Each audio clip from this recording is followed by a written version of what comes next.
It was late. The fluorescent lights in St. James Hospital flickered, casting eerie shadows on the cold, white walls. Nurse Rachel walked down the dimly lit corridor, her footsteps echoing in the silence. She passed room 314. It was a private room, reserved for the most serious cases. The door was ajar, but the room was empty. Rachel paused.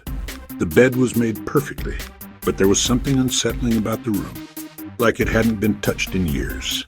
She stepped closer, the hairs on her neck rising. It wasn't just the emptiness. It was the air, thick, almost suffocating. She pushed the door open further, instinctively checking the chart on the wall. But there was no chart, no sign of a patient. She glanced around. The window was cracked open slightly, the night breeze barely moving the curtain. Then she saw it, a small, old-fashioned rocking chair tucked in the corner.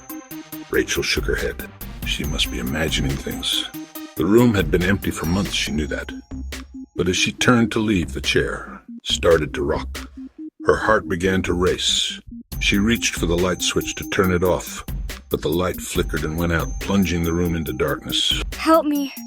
Rachel froze. It sounded like a child, soft, weak.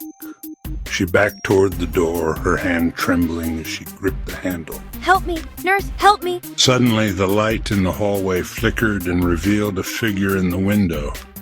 A pale, emaciated face with hollow eyes, staring out at her from room 314.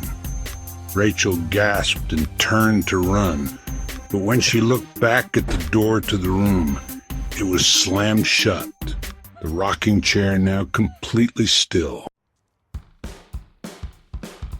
Later that night, after her shift ended, she went to check the hospital records. The chart for room 314 was missing, but when she checked the old files, there it was. Patient unknown. Last seen 1952. Disappeared without a trace. The date sent a chill down her spine, and she never went near room 314 again. But sometimes, when she walked past, she swore she could still hear a faint, desperate whisper. Help me.